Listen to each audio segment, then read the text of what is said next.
Bonjour à tous, on va voir dans cette vidéo comment changer 4 amortisseurs, les 4 amortisseurs d'une 307. Mais c'est une procédure qui est valable pratiquement sur toutes les Peugeot et Citroën. Et encore, on peut même aller plus loin parce que c'est vraiment classique. Donc, on passe à l'action tout de suite. Alors forcément, il faut d'abord acheter les bons. Qu'est-ce que je peux dire par rapport à ça? Le coût est très variable, ça dépend de la qualité de vos amortisseurs. En entrée de gamme, j'ai vu qu'on pouvait être à peu près à 120-130 euros les 4. Et puis, si on va chercher des marques, etc., là, ça monte, hein, on peut avoir 400, 500, etc. Moi, c'est une voiture qui a 300 000 km qui est vraiment fatiguée au niveau amortisseur. Donc, même des entrées de gamme, ça va vraiment améliorer. Et c'est ce que j'ai constaté une amélioration franche avec donc de nouveaux amortisseurs. Alors, sans plus attendre, on passe à l'action. Donc, si le véhicule est en pente de l'autre côté, vous mettez, enfin, je veux dire, là, je vais faire l'arrière d'abord. Donc, devant, vous mettez une petite cale, vous mettez une vitesse. Enfin, voilà, on va passer un peu rapidement sur ces éléments, mais évidemment, la sécurité d'abord. Alors là, je ne le montre pas dans une petite image, mais quand le véhicule est à terre, il vaut mieux donc tout de suite débloquer les 4 écrous de roue. Et puis ensuite, bah, on lève. Alors pour le levage, ma méthode, parce que si on met directement le cric sur ces surfaces, bah, on a tendance à abîmer. On peut mettre une petite planchette. Moi, ce que je préfère, c'est une bonne planche. J'appuie un peu là par exemple sur cet élément solide et voilà, en fait je mets mon cric entre les deux si vous voulez. Donc comme ça j'abîme ni l'un ni l'autre et c'est franchement l'idéal et en plus je peux poser mon smartphone ici. Donc voilà une autre vue de ce que ça peut donner. Donc ici avec la sécurité, c'est-à-dire une petite chandelle. Alors idéalement on redescend un peu le cric pour que la chandelle soit en appui. Et on peut même mettre ensuite la roue en dessous, comme ça on augmente encore en sécurité. On peut mettre une bonne cale en bois pour, voilà, au cas le plus défavorable, la voiture ne tombe pas. Bon, de toute façon, on va pas sous la voiture, les amortisseurs sont aux quatre coins de la voiture. Donc, on regarde un peu quand même, on a un objectif, changer les amortisseurs arrière, mais on en profite pour jeter un œil sur les flexibles, sur les plaquettes, sur les disques. Alors les plaquettes, on regarde l'intérieur et l'extérieur, l'usure doit être identique.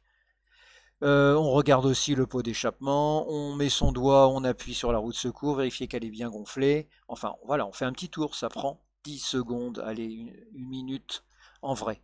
Donc là, on voit mieux la façon dont j'ai appuyé. Et on s'aperçoit quand même qu'au niveau du train arrière, là, c'est assez fatigué, hein. Je parle d'une voiture qui a 300 000 et 16 ans. Allez, on sort le 13 et puis on va commencer à dévisser l'amortisseur arrière donc. Je vous conseille vous pouvez enlever une vis et puis l'autre vous la laissez un peu comme ça, voilà, ça maintient l'amortisseur à la verticale et puis vous pouvez passer ensuite en bas. Donc en bas c'est du 16, donc on a un seul boulon, vis écrou ici. On en profite pour regarder que le ressort est en bon état, d'ailleurs j'ai oublié de le dire. Et bien sûr, attention, si on n'est pas sous la voiture, on est à l'extérieur, donc on a un regard, on va dire entre guillemets, à l'envers par rapport au dévissage, donc c'est dans le sens inverse des aiguilles de montre normalement que l'on dévisse, mais si on regarde en étant à l'extérieur, main sur le disque, il va falloir donc tourner dans le sens des aiguilles d'une montre. Bon, moi, mauvaise expérience, c'est-à-dire que en tentant le dévissage, et ben de l'autre côté, ça s'est mis à tourner. Donc, je mets un autre dispositif, ça peut être une clé à œil, enfin voilà, pour maintenir le boulon de l'autre côté. Donc la vis est ici, le boulon, l'écrou est ici, je vais vous expliquer après. Voilà, voilà, donc là je l'ai enlevé. Donc le boulon, c'est la somme de la vis qui est ici et de l'écrou qui est ici. Voilà, donc un petit point vocabulaire, un boulon, c'est une vis plus un écrou. Alors quelquefois il y a la rondelle en plus, évidemment. Donc maintenant que j'ai désolidarisé le haut et le bas, bon, ou presque le haut, enfin voilà, je dévisse pour terminer et j'ai l'amortisseur dans les mains. Donc là je vous le montre, on voit Donc son soufflet, alors c'est vent du sang, hein, mais bon, normalement, c'est pas endommagé, mais c'est une question à se poser. Et puis, donc les vis. Donc il va falloir dévisser cette pièce de l'amortisseur lui-même. Donc la liaison est fixe, hein, c'est vraiment serré très fort. Et j'ai commencé à maintenir avec une pince. Mauvaise, mauvaise solution. Même avec une pince étau, je me suis dit, ça n'ira jamais. J'ai sorti directement l'étau.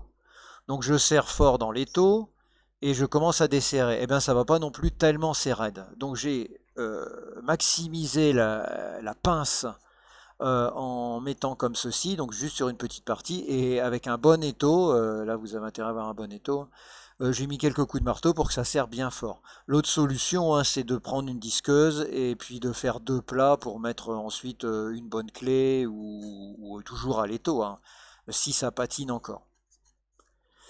Donc allez, j'ai mis un petit coup de grip oil, mais bon, là de toute façon c'est tellement bloqué que le problème c'est le déblocage, ça pénètre pas en fait. Et là j'ai réussi.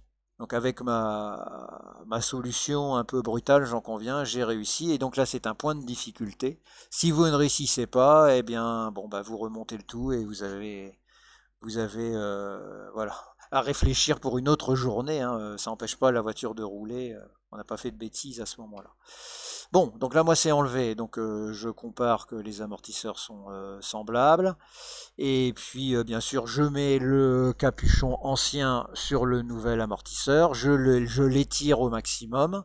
Il n'est pas à gaz, hein, donc il n'y a pas, comment dire, il se pousse pas de lui-même, quoi. Je l'étire au maximum et puis je visse l'extrémité. Alors là, j'ai pris un petit risque, entre guillemets, j'y ai réfléchi hein, quand je l'ai fait, hein. C'est-à-dire que là, comme je vais pincer, forcément, je vais abîmer, endommager la surface qui ici est potentiellement fonctionnelle. Alors je me suis dit, par rapport à la longueur de la tige, alors c'est évident qu'ici c'est fonctionnel et ça entraînerait des fuites si on l'endommageait. Là, on est en bout, à mon avis, il n'y a pas de souci. Bon, on va dire j'ai pris un petit risque, mais pour moi, il n'y a pas de souci. Donc je bloque, mais je m'aperçois que ça va pas parce qu'il y a toujours un jeu. En fait, il faut rajouter une rondelle qui n'était pas dans le kit, hein. Bon, donc là, si je remontais naïvement l'ensemble, ah bah alors là, au moindre choc, j'aurais entendu cloc, cloc, cloc, cloc à l'arrière, hein. Bon, donc je fais les choses bien, je mets une rondelle pour être sûr que c'est bien solidarisé, et puis je resserre un peu plus qu'à la petite clé à choc là, hein. Et maintenant, il va falloir passer donc au soufflet, parce que le soufflet, en fait, il est coincé dans cette partie-là. On se demande comment ça fait pour tenir longtemps, hein, franchement. Donc j'ai tout bien nettoyé, j'ai mis de la colle, et puis je remonte le tout, hein, voilà, c'est l'opération strictement inverse, il n'y a pas de souci particulier, hein. Ce que vous pouvez, c'est faire vraiment l'opération strictement inverse, c'est-à-dire que vous revissez un peu là-haut en laissant du jeu. Après, vous attaquez en bas, vous revissez, vous bloquez en bas, et puis vous finissez en haut. C'est ce que je vous conseille. Et puis, il va falloir gérer donc ce fameux bout de plastique là, protège amortisseur qui tient à moitié. Donc là, j'ai pris alors j'ai pris du noir parce que ça se confond mieux quoi. J'ai pris un bout de câble électrique d'environ 40 cm. Je lui ai fait cette forme telle que vous la voyez, voilà, pour venir mettre et maintenir le protège amortisseur, le pseudo soufflet protège amortisseur en position. Parce qu'avec la colle, bon déjà ça tient pas forcément bien. Et puis je vais le laisser. Parce que je me suis aperçu il y a quelques temps, quelques années même, que j'entendais cloc-cloc à l'arrière, et en fait c'était juste cette protection qui était tombée. Et j'avais mis ça, et ça a tenu, et ça tient toujours, donc c'est tellement simple que je ne m'en prive pas. À vous de voir, mais moi j'en suis extrêmement satisfait, simple et efficace, que demander de mieux. Donc là ensuite, je remonte le tout, hein, forcément, hein. Je viens visser les quatre vis, et puis on fait tourner la roue pour vérifier qu'il n'y a pas de freinage rémanent. Et là, il y a pas de souci, hein. C'est-à-dire que quand je la lance à la main, elle fait deux trois tours. Votre roue doit faire au moins un tour quand vous la lancez à la main, hein. Même un tour, c'est presque pas suffisant, hein. À l'arrière, ça doit vraiment être libre. Sinon, il y a un souci. Il faut chercher du côté de l'étrier, peut-être, qui est à changer, mais il ne doit pas y avoir de frottement, parce que sinon, ça entraîne une élévation de la température et une moindre efficacité, jusqu'à des bruits importants à l'arrière. Alors là, c'est que vous êtes au bout. Donc profitez-en aussi pour vérifier que, comment dire, en chahutant la roue droite-gauche, tir en poussant, qu'il n'y a pas de jeu, quoi. Sinon, ça veut dire que votre roulement est bientôt à changer. Si vous entendez comme un petit bruit d'avion en voiture en roulant à des vitesses, par exemple, assez précises, comme 65 km/h, ça fait ouin comme ça, bah, ça veut dire qu'il y a un roulement quelque part, et si vous avez du jeu sur cette roue, ça veut dire que c'est peut-être ici. Mais c'est un autre débat. J'ai fait une vidéo qui explique comment changer tout ça, oh, il y a quelques années. À vous de fouiller dans ma chaîne. Alors je suis maintenant satisfait, enfin j'ai monté les deux à l'arrière et j'ai fait un petit test, un roulage, et je m'aperçois que en gardant même mes pompes à vélo à l'avant, hein, j'ai une amélioration du comportement. Donc c'est tellement simple à l'arrière qu'il ne faut pas se priver de changer les amortisseurs arrière, surtout que c'est 25 € pièce, quoi. C'est quelque chose à faire, moi je dirais à peu près à 200 000. Là à 300 000, bah, c'est que c'était franchement à faire puisque j'ai senti dans le comportement un meilleur comportement, alors que bon, le poids est plutôt sur l'avant sur un véhicule, on va dire 60 à l'avant, 40 à l'arrière. Donc pour vous dire l'état euh, assez avancé de mes amortisseurs. Au contrôle technique, ça passe toujours. S'il n'y a pas de fuite, s'il n'y a pas de soucis, comment dire, visible, même s'il n'y a plus de faculté d'amortissement, il n'y aura pas de souci au contrôle technique. Donc c'est pas quelque chose qui doit vous permettre de conclure que vos amortisseurs soient bons. Allez, on passe à l'avant maintenant. Là, vous allez voir, c'est quand même beaucoup plus difficile. Alors, donc, il va falloir enlever la baie de pare-brise. Donc, je commence à dévisser les deux vis là qui sont devant moi, enfin à droite et à gauche, c'est du 10. Voici à droite et voici à gauche. Je vais devoir enlever les balais, pardon, les bras d'essuie-glace. Donc là, on fait attention, on force pas sur le mécanisme, on fait un effet de ciseau. Donc j'ai fait une petite vidéo spécifique, vous pourrez aller voir. C'est-à-dire qu'on appuie à la fois sur le bras et sur la clé pour qu'il n'y ait pas d'effort engendré jusqu'au moteur. Donc c'est du 16. Alors je vous conseille de dévisser juste 2-3 tours. Moi j'ai tout dévissé là, mais bon, le mieux c'est dévisser 2-3 tours.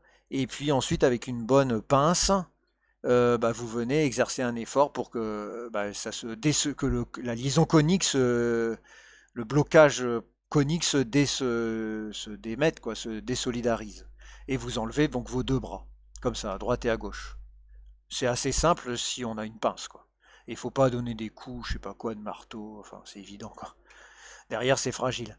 Donc ensuite, je dois enlever les petits éléments là pour bah, séparer la protection qui va rester hein, sur la voiture de ce qui va partir. Donc bon, déjà, ça a été largement bricolé, hein. C'est fatigué tout ça. Donc j'écarte. J'enlève cet élément-là aussi. Enfin, de toute façon, il va falloir tout enlever, hein. J'enlève les petits éléments qui sont vraiment à l'extrémité. Alors, je reviens un petit peu pour montrer. En fait, voilà, c'est ici, quoi. Ça a déjà été enlevé sur cette image. Pour enlever toute cette partie. Alors on pourrait rester comme ça c'est vous qui voyez. Donc c'est-à-dire que j'enlève cette partie et je garde cet élément-là en place. Mais bon, je veux un peu de plus d'espace, donc au final je vais tout enlever. Bon, je mets déjà un petit coup de lubrifiant type WD-40 à droite et à gauche, ça peut pas faire de mal, mais bon, n'espérez pas non plus des miracles avec ça, hein. Un coup à droite, un coup à gauche, et puis bon voilà, j'entreprends d'enlever cette barre là, donc ça veut dire qu'il faut désolidariser, c'est du Torx, le petit bocal, enfin sur ce modèle c'est comme ça, le petit bocal de frein, et vous enlevez le tout, voilà. Et là maintenant on va passer à l'action, donc au dévissage. Donc on peut mettre ces essuie-glaces en mode maintenance pour réussir à passer sans rien démonter. Donc comment mettons en mode maintenance ces essuie-glaces? En fait, il faut mettre le contact, l'enlever et puis mettre les essuie-glaces dans la seconde après avoir enlevé les clés. Et là, hop, chut, les essuie-glaces tournent. Enfin, là, on verra pas les essuie-glaces qu'ils ont pas, mais enfin, le mécanisme tourne et ça vous permet en fait de mettre la clé. Bon, ah oui, là, c'était une petite vidéo, une petite image pour vous montrer le. Bon, c'est largement passé ça.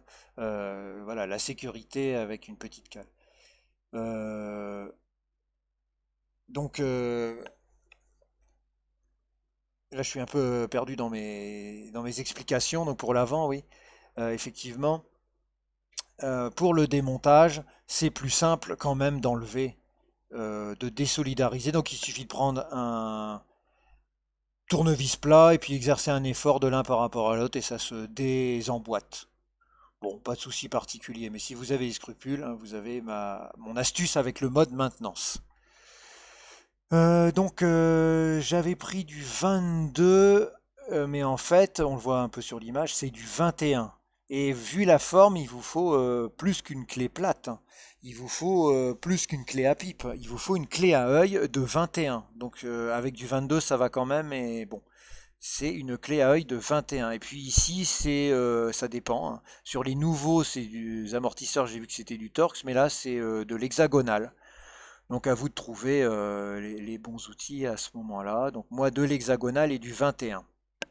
Et j'ai réussi à débloquer. Mais de l'autre côté, je n'ai pas réussi. Donc j'ai dû passer un coup de meuleuse complètement pour eh bien, détruire l'écrou, quoi. Et puis réussir à l'enlever. Donc voilà, voici ce que j'ai dû faire de l'autre côté. Bon, là c'est pour vous montrer, hein, mais on fait bien un côté puis l'autre. Je vous conseille même de faire un côté, d'aller rouler, faites 300 mètres et puis faire l'autre. Donc bien sûr, quand on détruit comme ça l'écrou, bah, on arrive forcément à dévisser, hein, ensuite en jouant jusqu'à quasiment le casser en deux, quoi. Mais c'est parti, quoi. Donc d'une façon ou d'une autre, vous avez cet élément, quoi. Donc à enlever et à vérifier s'il est en bon état. Moi, il est en bon état. Voilà ce que vous avez donc ensuite. Donc on va pouvoir passer en dessous. Donc là, on a affaire à du 18. Donc ça peut être vraiment, vraiment, vraiment bloqué, hein. Moi, je l'ai débloqué à la clé. Inutile de dire qu'avec ma mini clé à choc, là, ça menait à rien du tout. Et il faut une douille longue.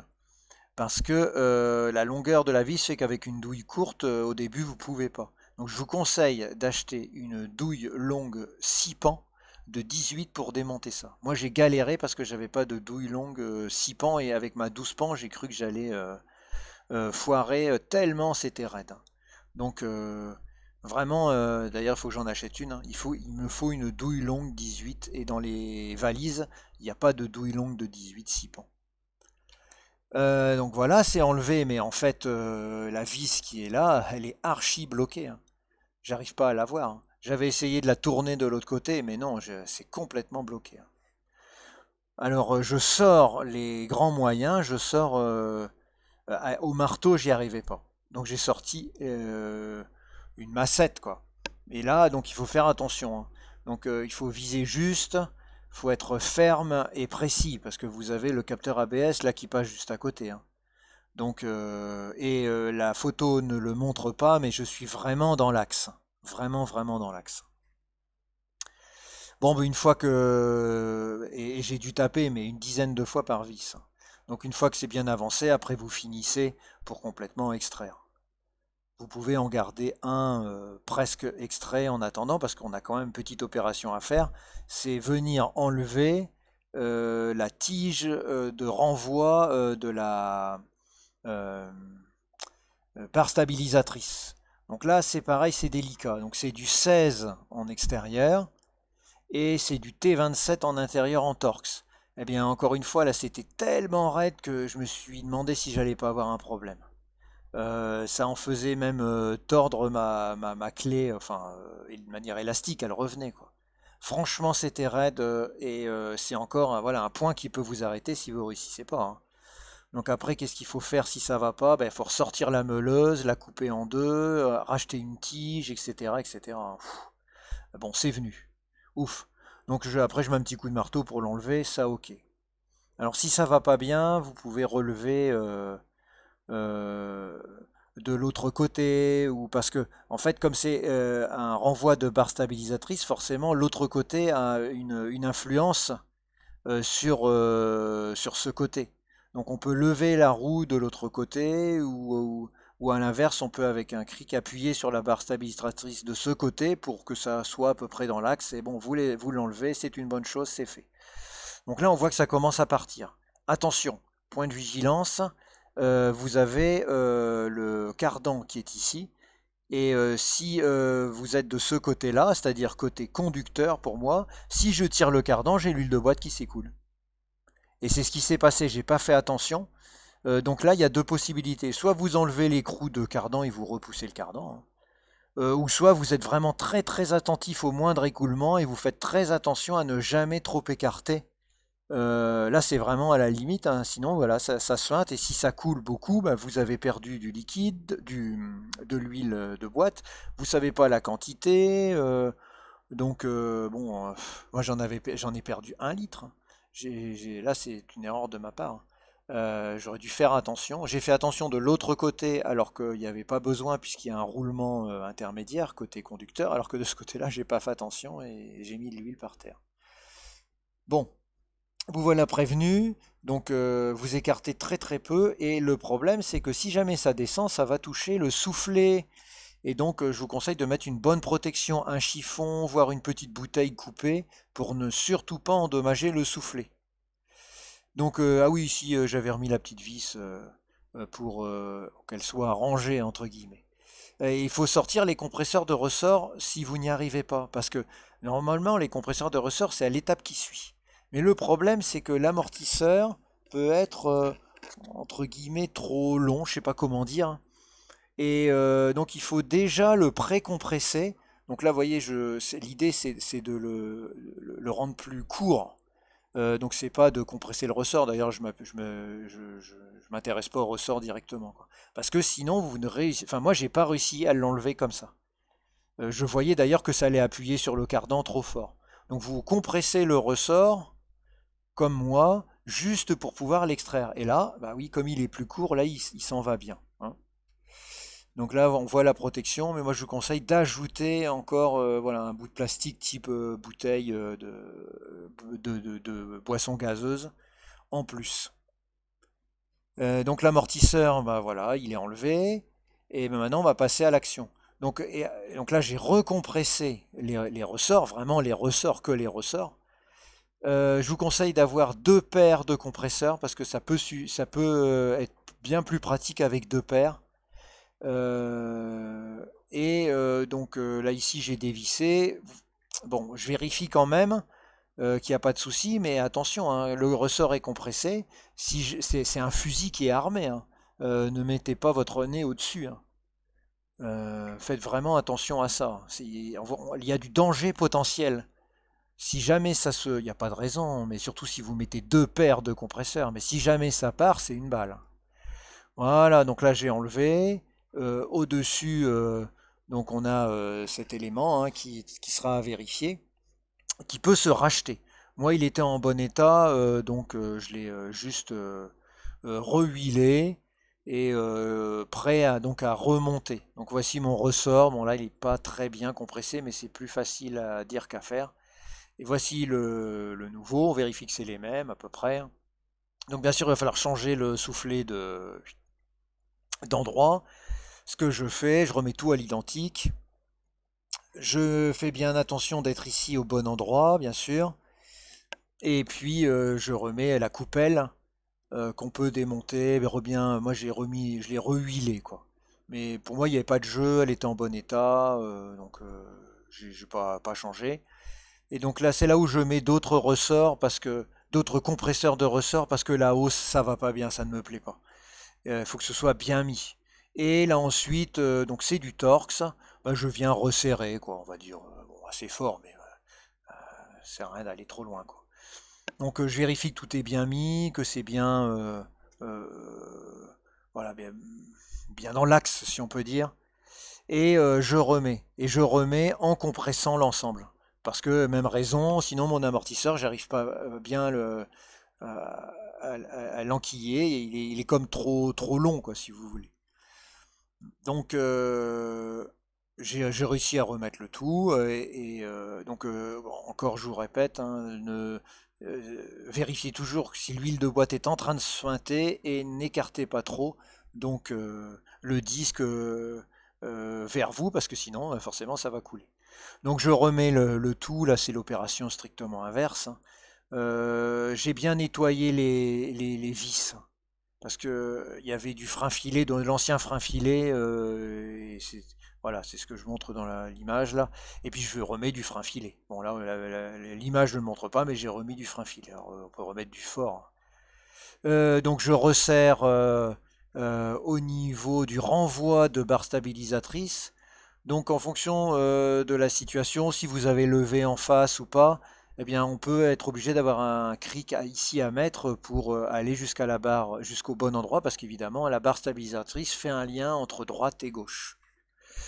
Donc là, mes compresseurs de ressort, bah, on voit qu'ils étaient un peu justes hein, quand j'ai monté l'ensemble, mais ça va. Et ce qu'il faut surtout faire attention, c'est que la coupelle se trouve bien positionnée. Donc là, on le voit un petit peu, là, le bout du ressort ici, qui est vraiment, voilà, en vis-à-vis de la coupelle. Donc bien mis, ça c'est important. Et puis là-haut, bah, je reprends, donc là c'est du 21 en fait, mais j'en avais pas, hein. Eh bien, mon élément supérieur, je sais pas comment ça s'appelle, et puis je rebloque. Donc, ah oui, j'ai oublié de vous dire avant la fin. Donc, ici, pour le remettre, on met une petite pince et j'ai mis un peu de graisse. Et puis, après, toutes les opérations sont strictement inverses. Donc, voilà, on est à la fin de la vidéo. J'ai fait un petit tour. Et dès pas les premiers tours de roue, n'exagérons rien. Mais dès le premier virage, j'ai constaté qu'il y avait une évolution mais extraordinaire du comportement. J'ai l'impression d'avoir une voiture qui vraiment, alors ça doit pas être le cas parce que c'est pas une Ferrari quoi, qui tourne à plat dans les virages et dans les ronds-points. L'évolution est extraordinaire. Donc entre des amortisseurs qui passent au contrôle technique, hein, aucun souci, de 300 000 km, et puis des neufs bas de gamme, quoi, presque entrée de gamme, la différence est extraordinaire. Ceci étant, c'est une opération qui peut être galère, vous l'avez vu, hein. Des écrous peuvent être bloqués, bah, il y a la compression du ressort, c'est pas forcément facile, ça peut être dangereux aussi, parce qu'un ressort compressé qui part, c'est un coup de fusil. Donc c'est pas une opération si simple qu'elle en a l'air. Donc bah, j'espère que cette petite vidéo vous a intéressé. Et si vous êtes prêt à changer, eh bien faites-le. Et bah, bon bricolage. Merci pour votre attention.